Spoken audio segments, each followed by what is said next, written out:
Welcome, dramatic pause, to another episode of The Breakdown. We got a conversation tonight.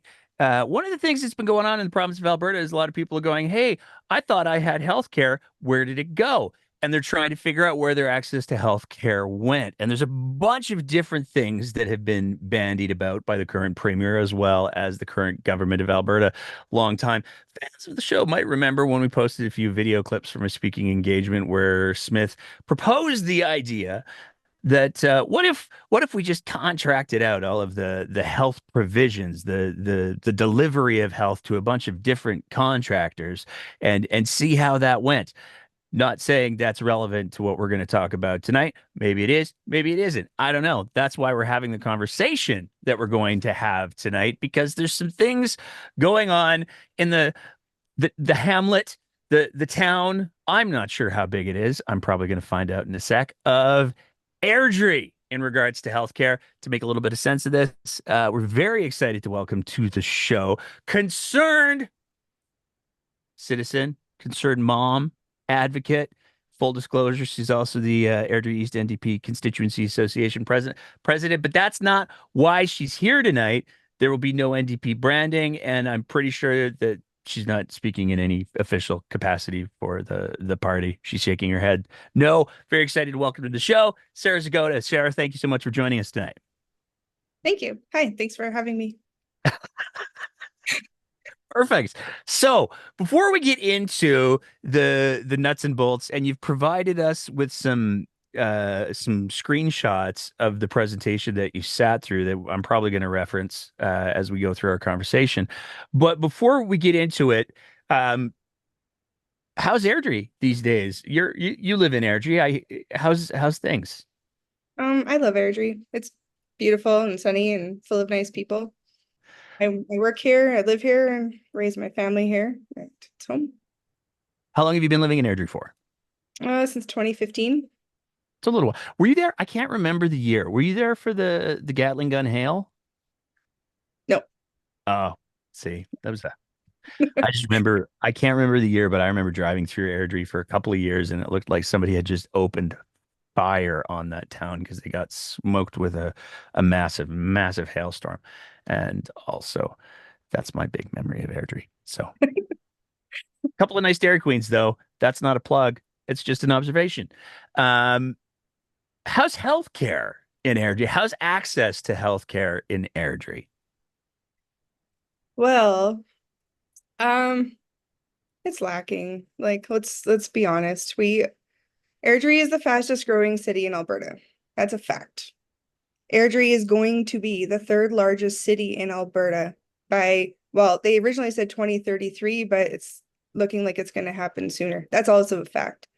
We're going to be bigger than Red Deer. We're expanding so quickly.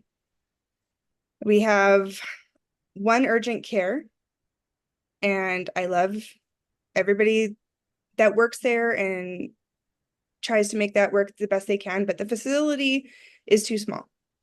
The building apparently was never meant to be an urgent care, and it was converted. And then we have our doctor's offices. I could not get a family doctor in Airdrie, so my family and I, we drive to Calgary. If you have to see a doctor, you have to get there bright and early. Otherwise, their wait list, like their walk-in wait list, fills up really quickly, and you can't see anybody past 11 or noon. Like they're full. The urgent care, like I said, I don't know exactly how many beds they have. The staff work really hard. But it's a long wait list, right? And of course, when you go in, you get triaged, right? And they see people in priority that they need to be seen. But a lot of people still get transferred to Calgary, a lot, right? And yeah, as a growing city, and we're going to be the third largest, we need something new. That's just a fact. I think it's important to highlight, like anecdotally, I'll share a little story about Airdrie Urgent Care as a Calgarian.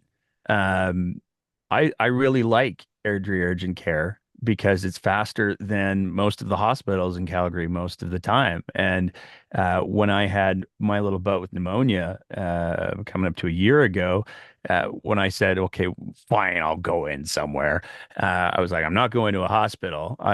But I will go to Airdrie." And I think it's important to highlight that a lot of Calgarians not only go to Airdrie of their, because they want to. They'd prefer to go to an urgent care than to go to a hospital.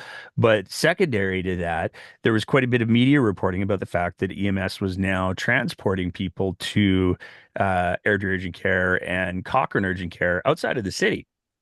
So when we say, and I just, as you were talking there, I looked up the population of Airdrie because I wanted to get some context. I probably should have done that beforehand, but it's just been a day. 85,805 people living in the city of Airdrie with one urgent care, Yeah. catching the outflow of Calgary. Yeah. Um, that's for context, which I think is important. Cochrane has like a third of the population. I think it's just over 30,000 people is what I looked up. And they have one urgent care. Now, to be clear, the urgent care, well, good for urgent care things, is limited in the kind of care that they can provide. So if somebody from Airdrie requires, and please correct me if I'm wrong, but if somebody from Airdrie requires surgical procedures, if somebody from Airdrie requires specialized obstetrical, like baby care or pregnant mom care, I probably shouldn't use the $5 words. But if somebody requires that sort of specialized care, that's not available in Airdrie. No, no, all those patients get diverted to Calgary, mostly like the Peter Lougheed. We have a lot of highway babies. My best friend's delivered in the back of an ambulance on the side of Highway 2. Which is suboptimal. I mean, Yeah, it's not great. It's not great. I'm a little Um, biased. I think paramedics are fantastic, but as a paramedic myself, I would much rather have a mom deliver in a hospital than in the back of the truck. Um, yeah, so we have patients, people who need dialysis or any kind of anything like that, right? You have to go to Calgary, which people use the argument, oh, it's not far, right? But it is. It could take you 45 minutes to get to the Peter Lougheed. Um, there's traffic, there's construction, there's a whole bunch of things that can happen. Like you just never know. And not to mention, not everybody drives, right? You got somebody sick, there's not a lot of transport options. You have to rely on rides or friends. There are some like volunteer ride shares. I forget the name of it, but there's an organization that drives people from Airdrie to Calgary for dialysis and stuff like that, medical appointments and back. But, as a growing city, we need proper structure here. We need proper things here. Given what you said about Airdrie being projected to be the third largest city in the province, off the top of my head, Medicine Hat has a hospital, Lethbridge has a hospital, Red Deer has a hospital, Grand Prairie arguably. Leduc, Leduc has a hospital. Sherwood Park has a hospital. St. Albert has a hospital. Those are smaller communities than Airdrie, right outside of Edmonton, and they all have hospitals. Okay, so I think it's safe to say, and I know it's been an election issue for a while. It was certainly something that was talked about in the last provincial election. When is Airdrie getting a proper hospital? And there's some debate of, well, maybe we'll do one in the north end of Calgary, maybe we'll do one in Airdrie. We don't know. It seems like, and this is the reason why we're having this conversation tonight, there's a surprise bonus third option, kind of, not really. And that's what we're here to talk about. So, the new urgent care that's being proposed. How did you hear about this idea? Let's start with that. In September, they announced they were going to do renovations on the urgent care, an $8.5 million upgrade. Yay, amazing. We need that so bad. And then we were all excited about it. And then it was put on pause. And we were like, but why? And they said, because we're waiting on a proposal from a third party. And then the public outlashed, roar, no, we need this. The Alberta government backtracked, went ahead with the renovation, or like they're giving the green light for the renovations, which I don't believe have started yet. Um, So we've been waiting. What is this mystery third party thing? And then I got a pamphlet saying, here's the information session. Show up at 10 o'clock on Saturday, and it's called One Health. So I Which went. is a familiar name in Airdrie with a crappy website. I got to say, their website sucks. Sorry, One Health, but stock photos and no information are super cool. But they've been around in Airdrie for the better, I think it's better part of 3 decades. Uh, what is your familiarity with One Health in Airdrie? Honestly, pretty limited. They're a medical clinic, and I have some friends who are members of their clinic, and they see their doctors, and everything was fine. Okay, That, so that's my knowledge. if I was to characterize it as a doctor's office, a primary care clinic, I'd I'd be safe to say that. Yeah, just like a doctor's office, like a regular family doctor type operation, as far as I know. Yeah. Okay. But apparently, this doctor's office comes with ambition Yes. because you got to, what was, so you get this pamphlet. Did this just come in the mail? Was it just delivered? Oh, it was like sent to me from somebody. Okay. Yeah. Uh, so you get the pamphlet, 10 o'clock in the morning. What was the experience? Um, so I went to the 10 o'clock session on Saturday, and it's their public engagement session. Um, Apparently they had different sessions for different audiences. So they had a couple for their current patient load and one for media. And I was in the public or community stakeholders group, I believe, Okay. accidentally, but awesome. Cool. Um, so Dr. Julian Kane, forgive me if I'm not saying that right, and Doug Smith. Doug Smith's role is he helps design healthcare delivery systems. So the story that we were told was that Julian, Doug Smith, and the mayor, Peter Brown, went to the healthcare minister and said, hey, we need something for Airdrie. You're not going to give us a hospital, obviously, or something, um, we have an idea for this plan. And their plan is to build a brand new urgent care center, and have a primary care center on top, which will have everything.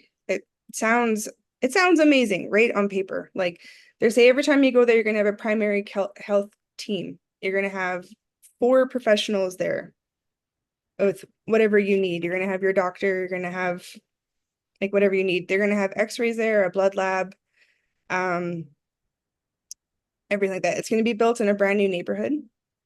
And they said Qualico Homes was gonna build it, and then they were gonna rent the space. Um, yeah, and they said there was gonna be membership only. So you have to be a member of One Health to access the team of doctors and the specialists there. So I asked, well, do you need to be a membership to access urgent care? And they said no, so that's good. Yeah, I don't know. There's so much. Like, where do you want me to go? Okay. Well, let's start with this because the just to make sure that I'm understanding this correctly, what they're in effect proposing is a two-story building. Yeah. First story is an urgent care open to the public, similar to the urgent care in Airdrie that's open to the public. And the second story is a private-ish, because it's only open to members, health primary care clinic. Did they provide any numbers for how many people this primary care clinic would service? Yeah, they said initially they can service 15,000 patients. Um, so 15,000 people would be able to access a doctor through them. Now, is that including the current roster of One Health? Like, are they going to shutter up the old One Health office and move to the fancy office in the second floor, or is this an addition? Did they provide any clarification around that? That I don't know. Okay. That I know. They did say that most of the doctors will not be bringing patients over because they're brand new, Okay. like residents. Yeah, like brand new doctors. So I mean that's great, right? If if we can get 15,000 more people access to a doctor, that would be great. But what about everybody else? Well, yeah, like again, the current population is 85,000, so there's still 70,000 that, you know, aren't going to be serviced through this specific clinic, I'll say, and won't have access to the fancy blood work and everything else. Am I getting that right? Yeah. That's Yeah, cool. they said that you could drop your family doctor and join up with them.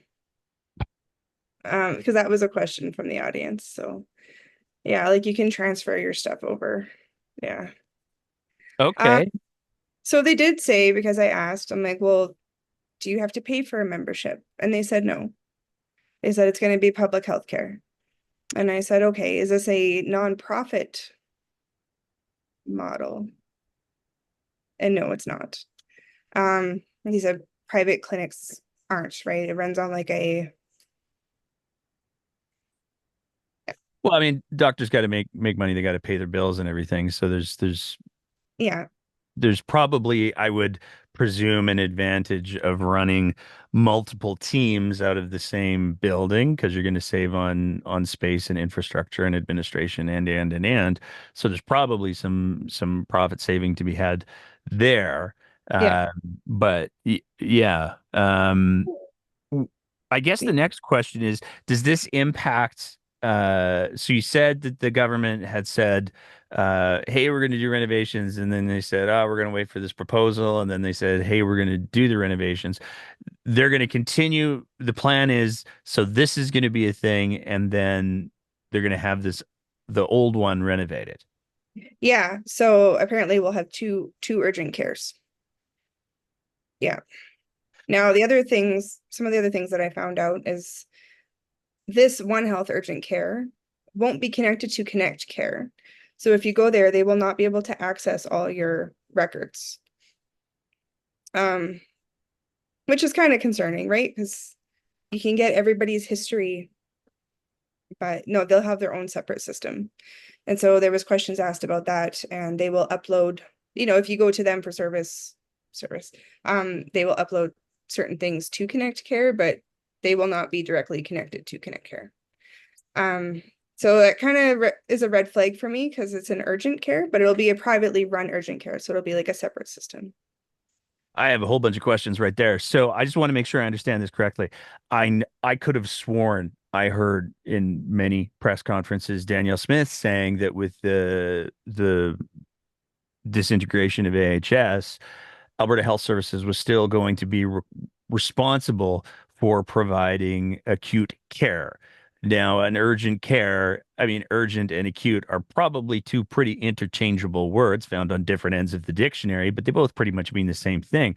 But what you just said is that this facility, which is an urgent care, is not going to be run by Alberta Health Services. It's going to be a proprietary property of One Health. Yeah, and they were very, very clear on their language. This will not have anything to do with AHS. They said Alberta Health. They said that this model will follow under the like Smith, like Smith and Lagrange's new plan about the four pillars, the four silos, dividing healthcare into four things. It'll fall under that, under primary care. Um, I have a yeah, question. I have questions too because they want to separate things so much, but this facility would essentially be more than one of those silos. So isn't that interesting, right? So it's a primary care, urgent care, not connected to the existing healthcare system. And that's fun. Yeah, it's confusing. But I mean, I kind of alluded at the beginning to, Danielle Smith's proposed master plan a couple of years back when she was waving her arms in the air and talking about how we could have different providers over here. This appears to very much be a first step in that direction because she's providing acute urgent care services, hospital services for all intents and purposes, but it is not being provided by AHS, the acute care provider, even under her own current model. This is instead being provided by a private contractor, right? Yeah. So that also raises other questions like, how are they going to get paid? So I That was asked my that, next question. right? Because like right now we have a pay per service model, right? You go see the family doctor, it's like I think they get paid like 30 or $45 depending on the complexity. I believe. I'm sorry. I'm not actually in the medical field at all. I'm just Concerned vested. citizen. Yeah. Um, so I asked, how are you guys going to get paid by this? And they said they are expecting a lump sum from the government every year to run this facility and then get bonuses based on their performance. And I said, okay. Now, they also said that Airdrie costs the Alberta government $200 million a year to run. Healthcare in Airdrie costs $200 million. That includes our current urgent care, our physicians, their doctor's offices, imaging, blood lab services. So that's all encompassing. Airdrie healthcare costs $200 million a month or a year, sorry. So I asked, how much is this facility going to cost to run a year? He could not give me that answer.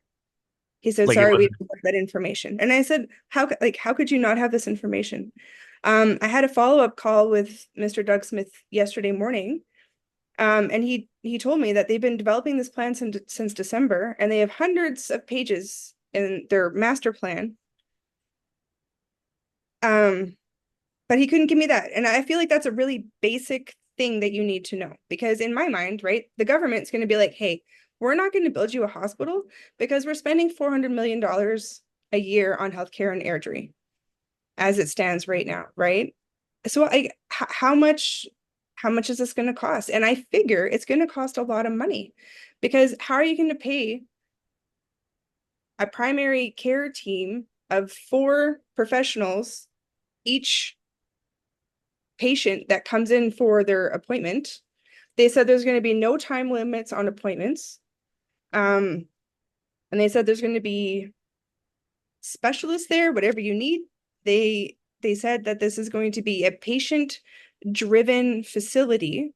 So for example, his words, if you would like a what's the word? The herb doctors. naturopath. Yes, if you would like a naturopath, we will bring in a naturopath. So how are you so the current pay model is $30 to $45 per visit. But here you're gonna have like this whole team of people and pay them an hourly wage. So I'm wondering, how is this gonna work? I do not understand the funding model at all. That just does not seem logical to me. I don't get it. I'd like to see their actual paperwork, but that is not available to the public. Well, this okay, so I want to back up for a sec because it seems to me, I mean, they were clear, this is a for-profit venture.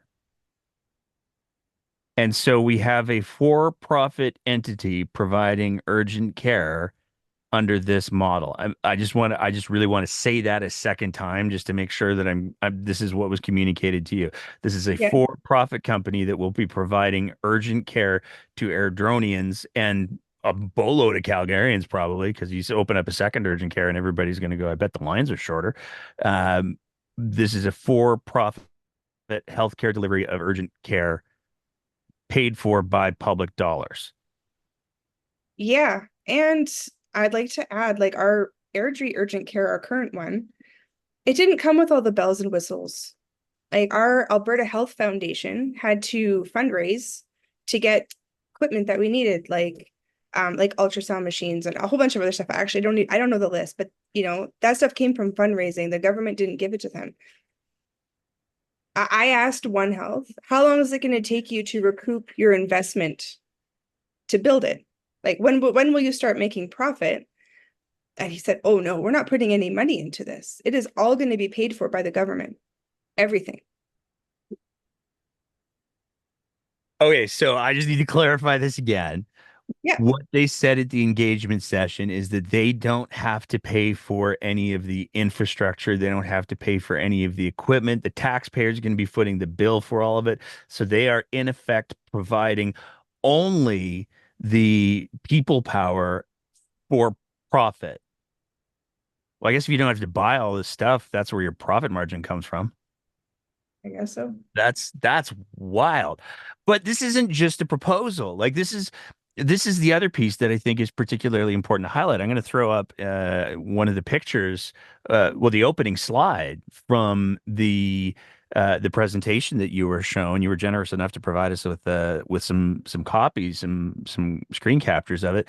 And I can't help but notice that the very opening slide, there's two things that right away I go, wait, what? For a proposal, it already has the government of Alberta logo on it. And that seems to be a little bit more than a sales pitch. Like if I'm trying to sell Coke a new flavor and I come to do flavor testing or market testing and I say, "Oh, by the way, this is the new flavor of Coke." First of all, everybody knows how well new Coke went, but second of all, um, that seems to imply a little bit more than just a proposal. Did they provide any explanation for why there was government branding on this? Well, they stated numerous times at the 10 a.m. session that they were volunteering their time to put together this proposal. Um, they told us that they flew to Alaska. Okay, I should backtrack on that really quickly. They're saying that they're basing this on a model that's currently in Alaska, okay, but tailored to Airdrie. And they said they were volunteering their time on this multiple times during the presentation. But then I read a Calgary Herald article the other day, and I found out that they were actually paid $85,000 from the health minister's office to write this proposal. Okay, so just to be clear, I can already feel my FOIP trigger finger getting warmed up here. Just to be clear, the government of Alberta paid One Health to come up with a proposal for Airdrie, $85,000, taxpayers' money, to support the development of a proposal for a for-profit, taxpayer-funded healthcare delivery, acute healthcare. Like I don't have an issue with the second floor being for profit because that is what that is. But to incorporate that under the same umbrella for the urgent care and the acute care, that seems to me to be deeply, deeply problematic. But the government Yeah. is already in effect signed off on this. No, well, I don't know. I don't know. So when I had my call with Doug Smith yesterday, I was asking questions, and he said that like they were told to make this proposal and then talk to the community after it's already been written. So at my session, actually, there was quite a few people upset because they did not consult with any of the local healthcare stakeholders, such as the the Airdrie Health Foundation, the Thumbs Up Foundation, um, Mom Stop the Harm, um, anybody. They were told not to talk to anybody and just develop this on their own and then do the health session. Um, which is kind of why wouldn't you want to talk to the community healthcare leaders to help develop this brand new plan, right? Yeah. Sorry, what was the rest of your question there? I'm just taking it all in. I Yeah. mean, it seems to me, and I'm speculating, but it seems to me that if I'm just looking, and we'll put the link up for the Calgary Herald story so everybody knows that we're not just talking shit. Yeah. But reading from the Calgary Herald story that you sent us as well, a statement from Alberta Health Minister Adriana LaGrange said the province is providing One Health with an $85,000 grant to develop a business case for its integrated primary care center and urgent care facility. So the I mean, it's in the Herald article. It is what it is. So I would imagine he said, when you put like an RFP out, typically like a request for proposal, I don't know, maybe for like masks or something, if you're Adriana LaGrange. I'm just speculating and not in any way speaking to previous history. We have a back catalog where we did an episode on that. But if you put an RFP out, you say to people, "Hey, I would like to buy 1,000 widgets. Um, I would like to know what is it going to cost me to buy 1,000 widgets from your company?" And you pick like 5 or 6 companies, or you put it out to public, and you say, okay, guys, who's gonna come up with the widgets? Let us know your costs. Let us know how it's gonna work." But this was not that. This was a grant for $85,000 to One Health to put together a proposal in a silo where they did not consult with any of the other community healthcare stakeholders or people who have a vested interest in how healthcare is delivered for Airdronians. Um, that's that's where we are. Yeah, that sucks. That's I Was don't there a reason? Like, did they say why they did this in a silo? Did they say why they didn't consult? they were told not to. This is what my question was to Doug Smith and why I had a phone call with him yesterday. They were told not to. They said to develop the plan first and then do these community information sessions, and then they're going to take their questions back to the government. Just to confirm, they were told not to by the government. That's what he said. Yep. Cool. He That said doesn't they were sound. told to not because they didn't want to upset anybody. But by not consulting, people were very upset at the 10 a.m. session. Oh my goodness. Like, I'm sorry. That's just we wouldn't want to consult with you and upset you. right. Like that almost seems as if the government has an awareness, and again, speculation, but it almost sounds like the government has an awareness that what they're doing would piss off a bunch of people. So let's put together the whole big flashy plan, and then we'll deal with the pissed off people after. I guess so. Like one amazing point that Michelle Bates from the Alberta Health Foundation or Airdrie Health Foundation brought up was that they potentially have donated land that could be used for a healthcare facility, right? If only they would have consulted and talked together and engaged with the community on their proposal. How much is the rent going to be on this facility? Rent is extremely expensive in Airdrie. I worked at a little restaurant during COVID. I know that their rent was $14,000 a month. How much rent is this going to be per month for a big facility like that, both floors? And who's paying for that? We are taxpayers, right? It's just, I don't know. I feel like we need something. We need something so bad. Like that is undisputable. But is this the right way? I don't Well, know. it almost seems like uh, because Airdrie is so, I mean, again, to be clear, healthcare is a huge problem across the province, across the country. Nobody's minimizing that. Yeah. But like I said, by comparison, Cochrane has 34, well, let's go with 35,000 people. Airdrie has 85,000 people. You guys both have the same level of urgent/emergent care access. You both have one urgent care. One of you has almost 3 times the population. Um, there's a big gap there. And especially if the city's going to continue to grow, I can't help but think like, okay, so that's going to mean more babies. That's going to mean more families. And there's still not going to be anywhere for like Oh, they did say that they were going to have 2 overnight beds. in the urgent care. Yeah, in the urgent care, 2 overnight beds. So if somebody needs monitoring or IV or whatever, two beds. But that's not enough. They're still going to be transferring people to Calgary because currently, like at our other urgent care, like you can't keep people overnight, right? So we have seniors, in assisted living and stuff like that. If they need support, they need healthcare. Everybody's getting transferred right now to Calgary, and that's still going to continue. These 2 beds, that's not enough. No, and I find myself wondering, like, overnight like how many nights? If somebody needs to be there for 3 nights, does that mean they've just chewed up one of those overnight beds, or is it one night and then we punch it to the city? Like, there's Boy, there's a lot of questions in regards to that. Um, what are Yeah. the, sorry, go ahead. Oh no, I was just agreeing with you. Okay. Um, and this is also like I'm looking at another one of the slides here.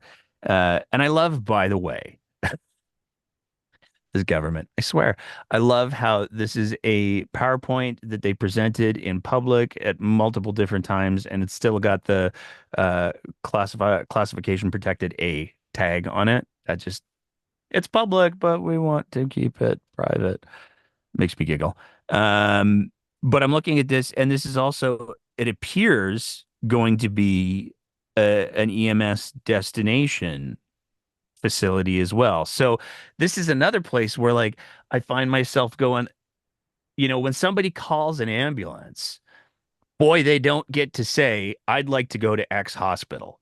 They get to go to the hospital that the system tells them to go to that's going to see them the quickest, that's the most appropriate for the care that they appear to need at that moment in time. That's how the system works now. And so you're going to be having the public system directing patients to Airdrie Urgent Care 2, um, Yeah. which is going to be a for-profit, private, like, what? That seems so fraught. Yeah. They said there was going to be 3 EMS bays.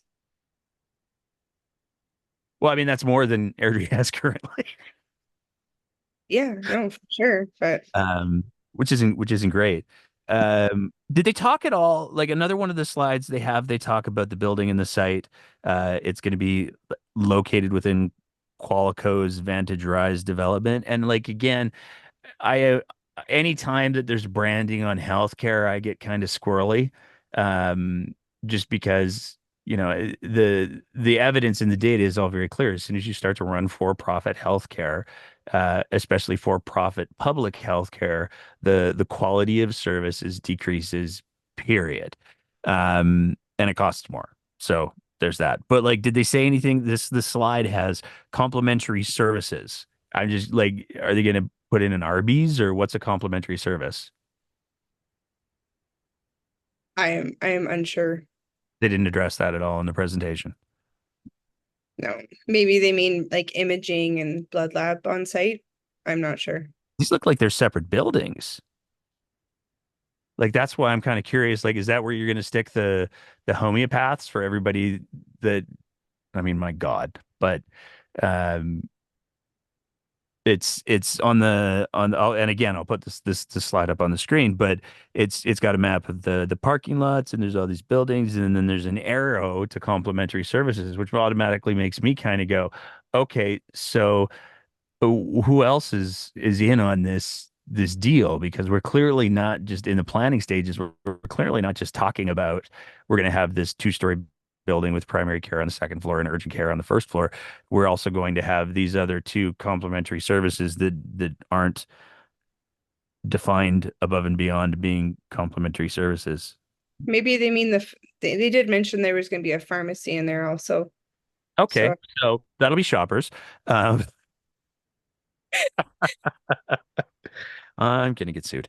Um, So I guess the I mean the on the second to final slide, they say the next steps are they're going to incorporate engagement input into the plan. What was the kind of input that what was the feedback from people at the session that you attended?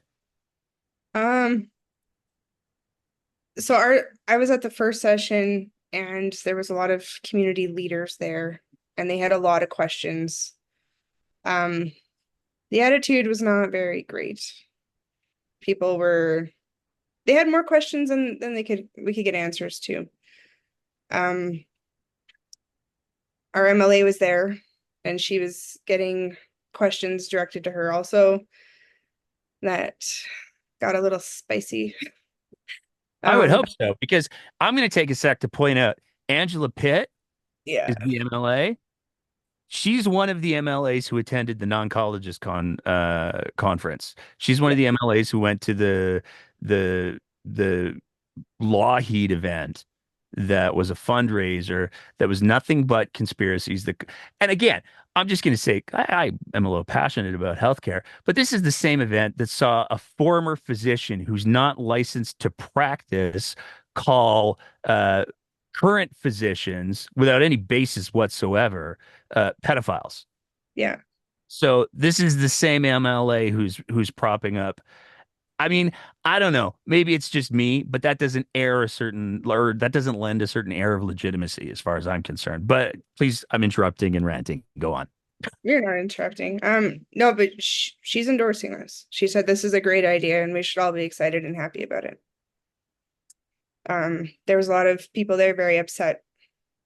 How come we can't have a meeting with you? How come we can't talk about this more? Why weren't we engaged in this? Rightfully so. Rightfully so. Yeah, it got spicy. I wish I could have recorded that, but my phone died. So they're going to incorporate that feedback. Um, then they're going to complete their detailed proposal and submit it to Alberta Health. And it's important for the average layperson who's not super familiar with the way that healthcare is/was structured in the province of Alberta. Alberta Health is not Alberta Health Services. Alberta Health is the governmental branch that was originally put up to be a buffer, if you will, between government and Alberta Health Services. So this is, again, nothing to do with Alberta Health Services. This is them submitting to government. The government will then evaluate the proposal and make the decisions. Again, their branding is already kind of sort of on it. So there's that. Yeah. Um, did they talk about the phased implementation at all? I'm curious. Yeah, they said that on opening, they're looking to have 15,000 people, 15,000 patients, and then expand to 30,000. They also said that Airdrie was going to be the test model for this. We're the testers. Whew. And if it works great and we need another one, they'll build another one. And In then, Airdrie. yeah. And then they're saying hopefully, all over Alberta, maybe all over Canada, if this works out really good. So we'll Okay. see. I'm just taking that in for a second because Oh, you're one not more. supposed to have dead air in these things, but I'm just like, wait. So they're saying the quiet part out loud. They're saying in a public engagement session, hey, you know what? This is private acute care. We're gonna give it a try, and if it works, then we're gonna roll it out across the province. That's their hope. They seemed very optimistic about that. Yeah.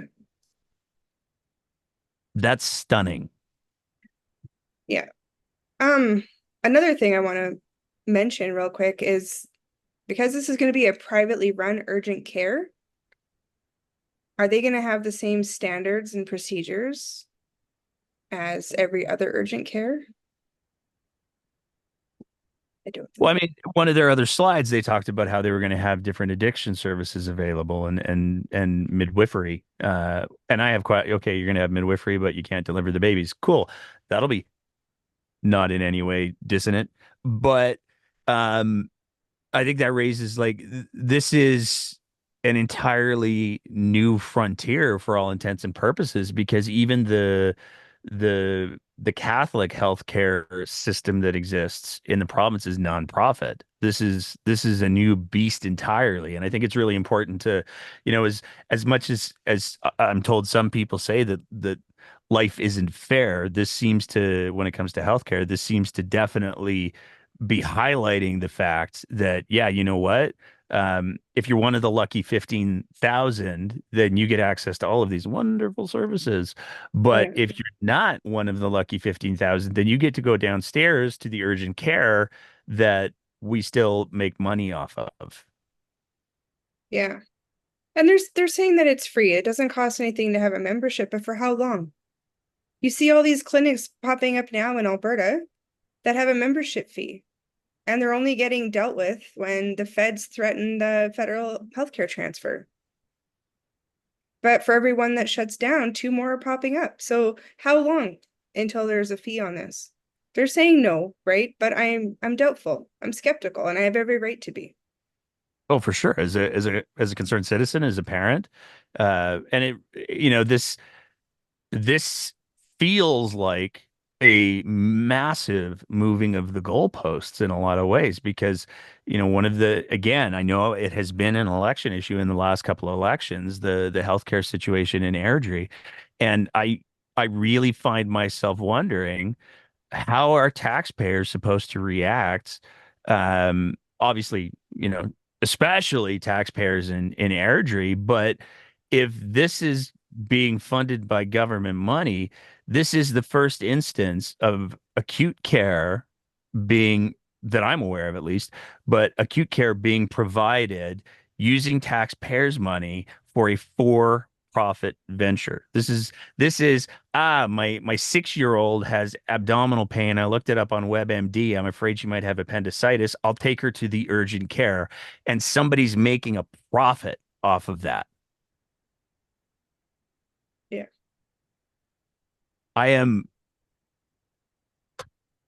this episode has the most dead air of any episode I think that we've done in recent history, mostly because I'm just so stunned.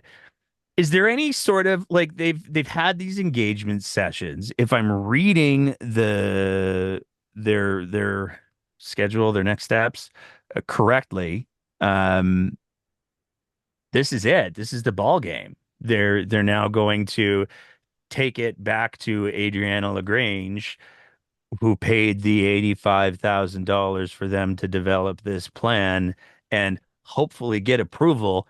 I'm air quoting the hell out of that for our audio audience. Um, and then they'll just go ahead. Like this this this there doesn't seem to be any mechanism built into their next steps to say, hey, maybe for profit urgent care, is it a great thing? Yeah, it says complete detailed proposal and submit to Alberta Health government to evaluate and make decisions. Do they So have a timeline? That's the other big question. Like, and here's the I recognize you do have a bit of a partisan hat that you wear from time to time, but is this something that they've said, oh, we're totally going to get this done before the next election, or is this something that they've said it's going to take 5 years, 6 years, 10 years, 15 years, who knows? Grand they Prairie Hospital, they said 30 months. They said if approved, it would be open in 30 months. 2.5 years. So this would be before the next election. Oh boy. Have you spoken to anyone else? Like, I'm curious if you've spoke or if you've heard from or spoken to anyone else. I know that there's, you talked about community stakeholders. This to me seems like the kind of issue that should be a lightning rod for healthcare advocates. Have you heard from anybody else? Have you heard from any other organizations in regards to yay or nay? Everybody left that session with way more questions than when we walked in. The community stakeholders that were there while I was there were very concerned and have a lot of questions and should have been involved, period, into any of this. Um, I've requested a couple more meetings with some people, and I have questions for them. One of them is being our mayor too. So I'm gonna ask him. Was there, just to make sure that I'm not the only one coming to the conclusion that this is for-profit urgent care. Did that question come up in the engagement session? Did people say, wait, so this is going to be for-profit urgent care? Yeah, I did. I asked him. I said, when they were talking about everything, it's in one of the audio clips, I believe. But I asked, is this a nonprofit model? And he was like, no. No. Wow. Yeah. Well, So, anything else you want to say?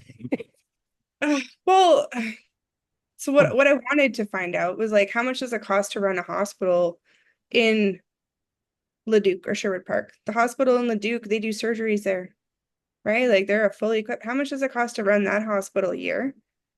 And, you know, if it's something close to what this is going to cost, why not just give us a hospital? That's because public funded things should be nonprofit, in my opinion, right? And I think we just get a better bang for our buck. I really do not understand how they're going to pay everybody and do all the things that they're saying they're going to do. And this costs less than public health care that we currently have. It does not compute in my brain. I don't understand. Well, So I mean, the evidence in the studies that have been done on public versus private healthcare delivery and administration, as much as there's this, oh, AHS has so many managers, and there's plenty to criticize. There's always something to criticize in any sort of big system, but the reality is that AHS was running some of the leanest management in comparative to other healthcare systems. That was just a really good talking point that made people pissed off. Whether it had any truth to it seemed to be irrelevant. But the bottom line is that if you want to buy 100 widgets and you have to incorporate profit, you're either going to get fewer widgets or fewer lower quality widgets. That's there's nowhere else to go. There's no efficiencies to be found. That's just the reality. So if this is a privately run for profit facility, that's that's not even connected to the existing information network. Like that's I had so many questions about that in and of itself as well, because yeah, there's so much about a patient's medical history that gets to be pertinent when you're trying to figure out what's going on with them today. That's did they say why they weren't going to be connected to Connect Care? I'm guessing because they're a private entity, they won't be incorporated with AHS. Yeah, they stated many times this is not AHS. They're not going to. Yeah, so that's really concerning. Like, how can you find somebody's whole medical history? What if they're just like ER hopping and you can't see everything that they've tried or anything, what they're allergic to?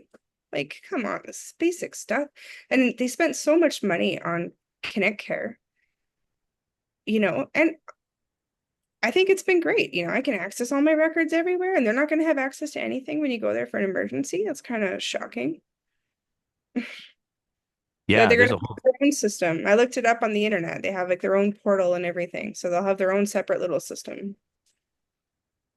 But say you, yeah, I don't know how this was going to work. Like, say you're a patient of One Health and you have specialists, right? And a lot of specialists you have to travel for. How is all that going to be communicated? Like, just, I guess, by faxes? I don't I know. assume, I assume this is something that you're going to be following. Yeah, I'm invested. I want to know what's going on. I will let you know if I hear anything more. Well, thank you. And I mean, for what it's worth, I would humbly suggest that certainly anyone in Airdrie would do well to write their various elected officials, certainly their MLA, and certainly their mayor. I'm told it's just rumor probably, but I'm told that if you send your letter to the MLA in question and you wrap it in tinfoil, it's extra appreciated. But I would certainly encourage everybody in Airdrie to write your MLA. But I would also make the argument for our audience that if you live in Calgary and you've ever made the trip up to Airdrie to try to access healthcare, that would be in your interest to write to those people too. Um, because the other question that I have is if they're going to keep uh, the current urgent care, and I don't know if they addressed this, but if I imagine they probably didn't. But if they're going to keep the current urgent care under the AHS umbrella, is there going to be preferential delivery of equipment and services? So if you're the AHS urgent care and somebody's getting an MRI because they don't have MRIs up there, but there's going to be one of these facilities we're going to give an MRI to. How does it get determined, especially if the infrastructure is being provided by Alberta Health? How is it determined who gets that MRI? How is it determined who gets the flashy new stuff? And what assurances are there that it's not going to go to the for-profit entity as opposed to the publicly funded, publicly delivered, publicly not for-profit entity? At the session after mine that one of my friends attended, they said they were going to have a CT machine. So, no, I feel like anything new or fancy will go to this new one. Yeah. I'd love to know what that process like I said, I can feel my trigger finger getting warm, and it's definitely going to get fired up after this. Sarah, I want to thank you so much for taking the time to have this conversation. Is there anything else you want people to hear? Is there anything else you want people to know? Is there any questions that I didn't ask because I was too busy being stunned by all of this? Um, no, just a fun fact, 25% of the patients that go to Airdrie urgent care are from Calgary. And a lot of Airdronians, we we go to Didsbury. We go to Didsbury or Olds, we'll just drive further down. So it's got like this, trickle down effect. But yeah, some stuff we absolutely have to go to Calgary for. So it's just kind of funny how it's all people just go wherever they can get in, right? And yeah, All right. Well, thank you so much for taking the time tonight, Sarah. thank you. And that's it for another episode of The Breakdown. As always, if you appreciate the kind of content that we're trying to produce here, we would love nothing more than if you thought about signing up to be one of our Patreon sponsors at www.patreon.com/thebreakdownab, where for just the price of a fancy cup of coffee a month, you can help us continue to produce this kind of content. Whether you're listening to the audio version of the podcast, in which case maybe leave a review and a rating, or whether you're watching it on one of our streaming platforms, we want to say a big thank you to everybody who is part of the Breakdowns audience. And as always, take care of each other and keep the conversation going.